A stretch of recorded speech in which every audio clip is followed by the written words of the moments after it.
April 13th, 2011. The Kings 11 Punjab are taking on the defending champions Chennai Super Kings. Now, this is the Chennai at the peak of their powers with Mahendra Singh Dhoni still coming up the order to bat. But a horrible start for the Chennai Super Kings as they lose 2 wickets in the first 2 balls of their innings. What from there, the Kings 11 Punjab would have thought that they are on top of this game, but that was not the case. From there, the Chennai Super Kings went on to hit 188 for the loss of just 4 wickets. Half centuries from Murli Vijay and Subramaniam Badrinath, but not only that, a finishing flourish from the captain Mahendra Singh Dhoni. And this of course created a lot of panic in the Punjab dressing room, who of course started out the game at the top, but by the end of that innings they were completely deflated.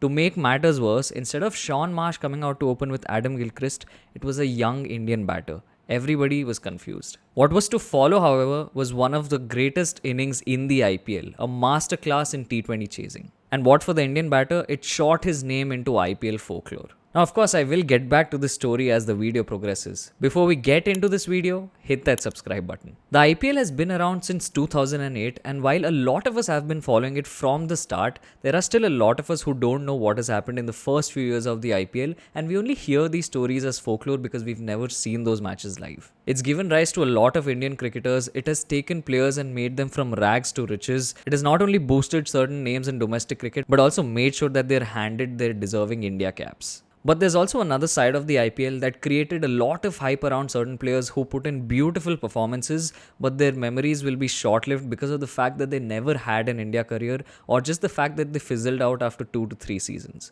And this is what I'm going to be talking about in today's video. I'm going to be covering these lost IPL gems that will probably trigger a lot of nostalgia for you, so let's go down this memory lane. It obviously makes sense to go in chronological order, and we start off with the inaugural season of the IPL 2008, where the Rajasthan Royals were the deserving champions of the tournament. Now, while the Rajasthan Royals in that season did have big names like Sohail Tanveer, Kamran Akmal, Shane Warne and Graham Smith, there were still a lot of Indian players who made it possible for this team to win that title. And this is where our first name pops up, and that's Swapnil Asnodkar. Swapnil Asnodkar was a very interesting case because up until that point, the Rajasthan Royals had tried out various batters at the top of the innings, but they were just not able to settle on an opening combination. The likes of Kamran Akmal, Mohammad Kaif and even Mahesh Rawat had been tried on top along with Graham Smith.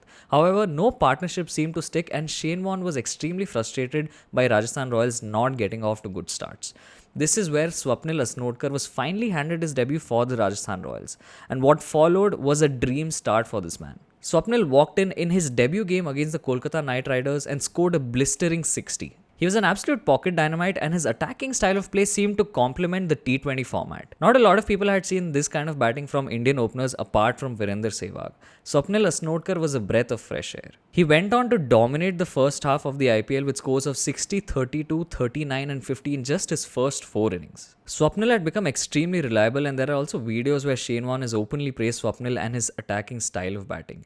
Eventually, he had a decent season where he averaged 34 and went on to score 311 runs for the Rajasthan Royals. Not only that, he also struck at 133, which at the time was a really good strike rate, and it showed how Rajasthan Royals were able to dominate. Him along with Graham Smith would often set up good opening partnerships, giving Rajasthan Royals control of the games. However, not many people remember him because Swapnil in his next 2 seasons completely faltered off, had extremely poor form, and he was eventually removed from the IPL. However, Swapnil is still in touch with cricket and is a coach for the Goa under-23 team. Another team that also dominated the IPL in 2008 was the finalists, the Chennai Super Kings. Chennai Super Kings also had a lot of big names in their squad, but a lot of their Indian players also stepped up to the occasion. In fact, their highest wicket taker in that tournament and 4th overall was none other than Manpreet Gony. Now, this name might ring a few bells because Manpreet Gony also went on to play a couple of games for India. He was a hit-the-deck bowler from Punjab, and he also did extremely well for North Zone in the Deodhar Trophy. Gony had an outstanding 2008 as he picked up 17 wickets with an economy of just 7.3.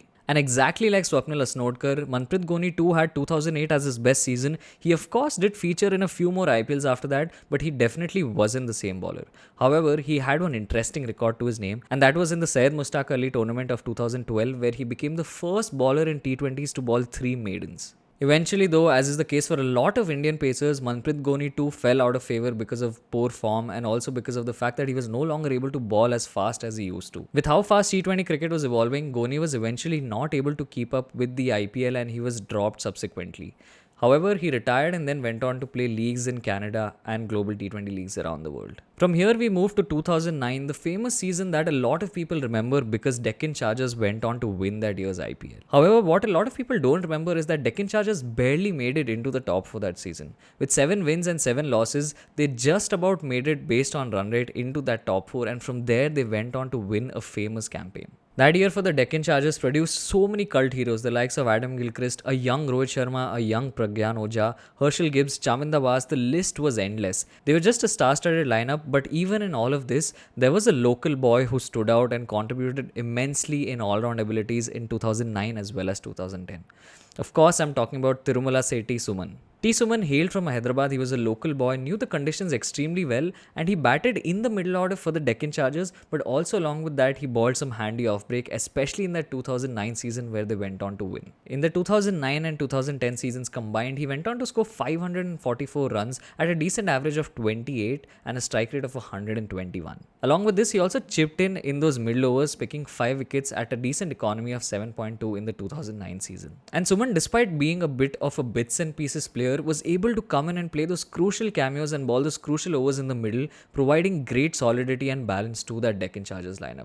If you just look at his record in terms of numbers, you'll think that he's not really done much and hasn't stood out, but the people who were fans of Deccan Chargers will know what kind of impact this guy had and how much of a cult following he's garnered over those couple of years. However, after the successful campaigns of 2009 and 2010, Tirumalasetti Suman also got picked for franchises like the Mumbai Indians and the Pune Warriors, but he never had the same impact. He retired eventually, of course, and now you'll actually find him on YouTube. He runs his own channel and he also gives a lot of cricket insights in Telugu. And from here, something that you've probably been waiting for is the 2011 season and the way I started the video talking about that famous game between the Kings 11 Punjab and the Chennai Super Kings. The next player on this list and the man who in that match became a superstar overnight in Indian cricket was none other than Paul Valthaty. 2011 of course was a standout year as India went on to win the World Cup, and just 11 days after that in this game India unearthed an absolute gem. Paul Valthaty had been a part of the IPL since 2009, but he hadn't really done anything for anyone to notice his skills. Of course, there was something definitely about this man for him to even get picked in the IPL in the first place. Paul Valthaty was a part of the under-19 Indian team in the 2002 batch along with the likes of Irfan Pathan as well as Praatibh Patel.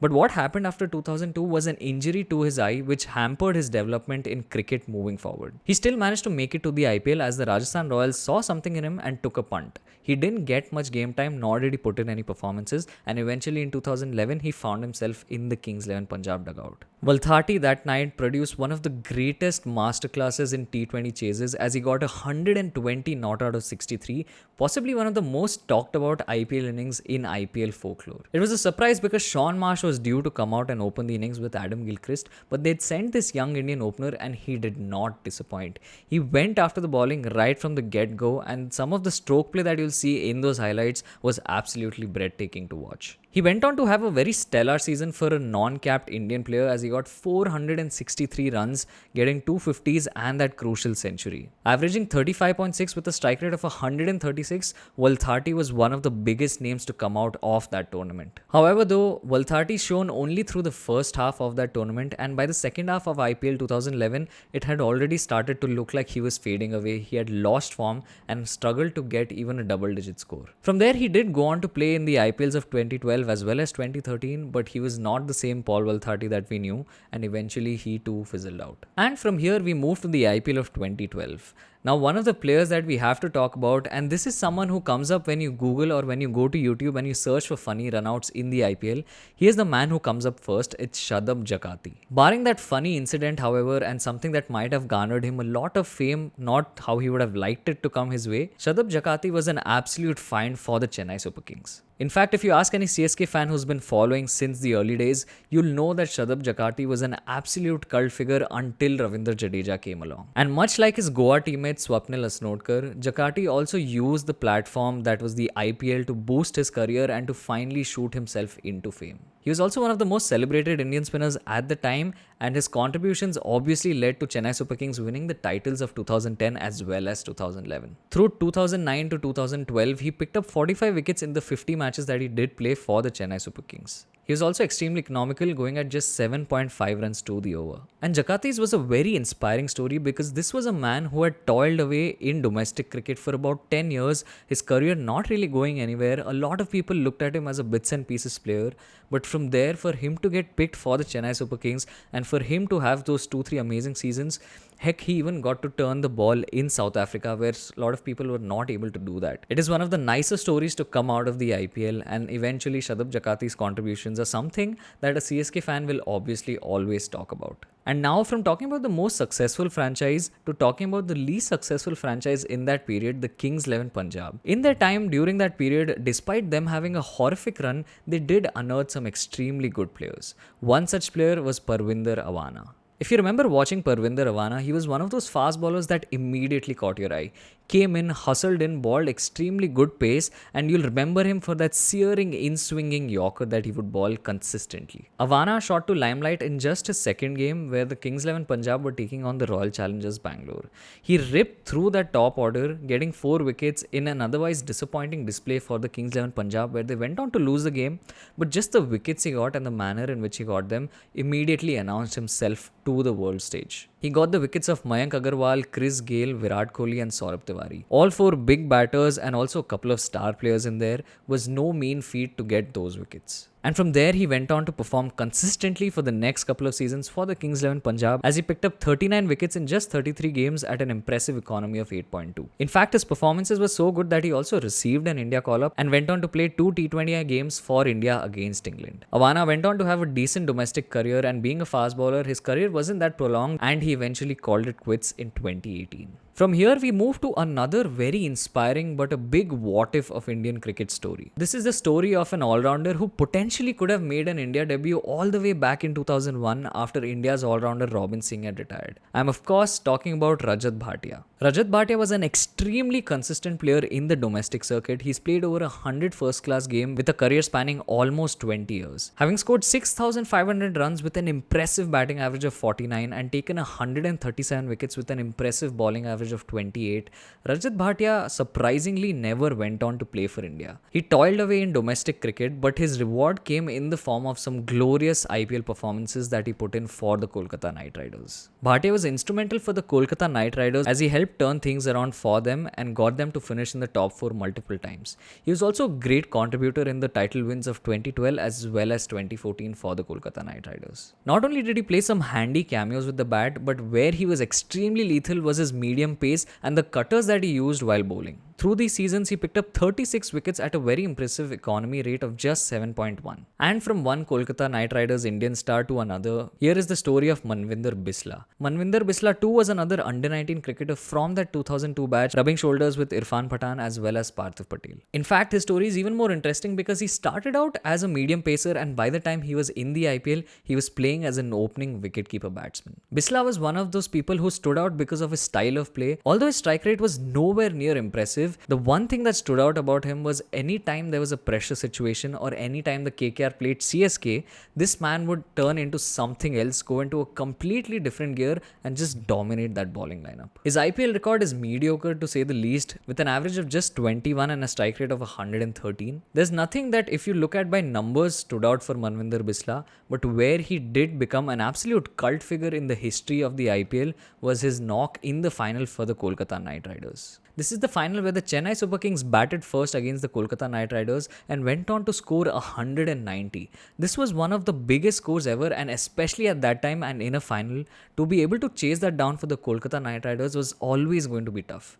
This is where Manvinder Bisla came to the party and how well did he bat that day. In a knock decorated with 8 fours and 5 sixes, Manvinder Bisla eventually went on to score 89 of just 48 deliveries. And if you saw this match live, you'll remember how he consistently stepped out to the fast bowlers and hit them all around the ground. Bisla also went on to play the full season of 2013, but he only had 4 scores of 25 plus to show for his efforts. Eventually, he too fizzled out, leading to poor form and also really slow strike rate. And from here, we go to our final player and probably someone who is more known, also has a movie on his name.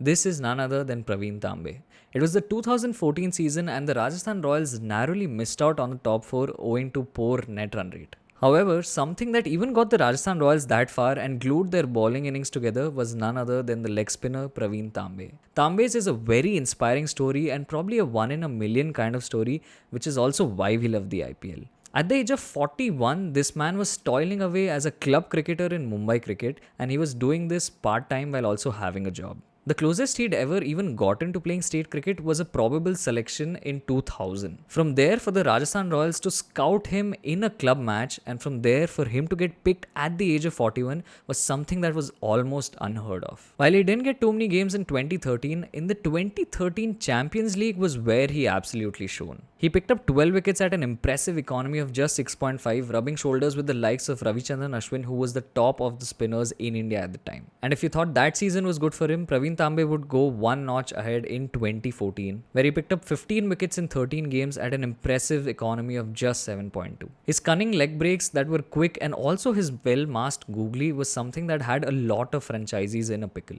A lot of people will remember him for the famous hat-trick he got as the Rajasthan Royals defended an impossible total against the Kolkata Knight Riders, who were honestly cruising at one point and it looked like they would take the game away. But that's where Tambe came in and took that hat-trick and turned the tide around for the Rajasthan Royals. From there, Tambe eventually went on to make his name not only in the IPL but also in the CPL that he played and in other leagues around India. And that's it really for this video. We've tried to cover as many cult figures as we can remember from the IPL.